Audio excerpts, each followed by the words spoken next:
జగన్ కు స్వామివారి అనుగ్రహం లేదని స్వామివారి ఆశీర్వాదం లేనందునే దర్శనం కాలేదని బీజేపీ రాష్ట్ర అధికార ప్రతినిధి భానుప్రకాష్ రెడ్డి అన్నారు. డిక్లరేషన్ ఇవ్వడానికి జగన్ కు ఎందుకు ఇబ్బంది కలుగుతుందని ప్రశ్నించారు. జగన్ పులివెందులకు శాసనసభ్యుడు మాత్రమేనని, అలాంటి ఆయనకు ఎందుకు అంత అహంకారమని భానుప్రకాష్ రెడ్డి ఫైర్ అయ్యారు. హిందువులకు ఆధ్యాత్మిక రాజధాని తిరుమల క్షేత్రం. ఈ క్షేత్ర పవిత్రతని, ఈ క్షేత్ర మహిమల్ని కాపాడి భావితరాలకి అందించాల్సిన బాధ్యత మనందరి మీద ఉంది. తిరుమల తిరుపతి దేవస్థానాల్లో కొన్ని నియమ నిబంధనలు ఉన్నాయి.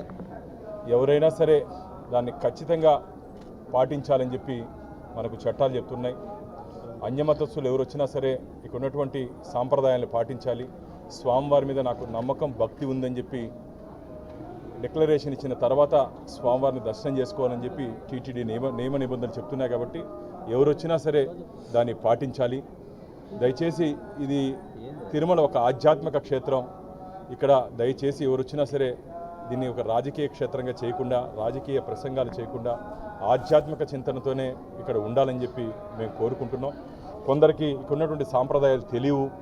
ఆ తెలియని వ్యక్తులకి ఆనంద నిలయంలో హరికొలువు అంటే వెంకటేశ్వర స్వామి దగ్గర ఏ విధమైనటువంటి కైంకర్యాలు, శ్రీవారికి సంబంధించి ఆలయంలో సంబంధించి పూర్తి విశేషాలు ఉన్నటువంటి ఈ 2 పుస్తకాలని నేను మాజీ ముఖ్యమంత్రి జగన్మోహన్ రెడ్డి గారికి ఇది పంపిస్తున్నాను.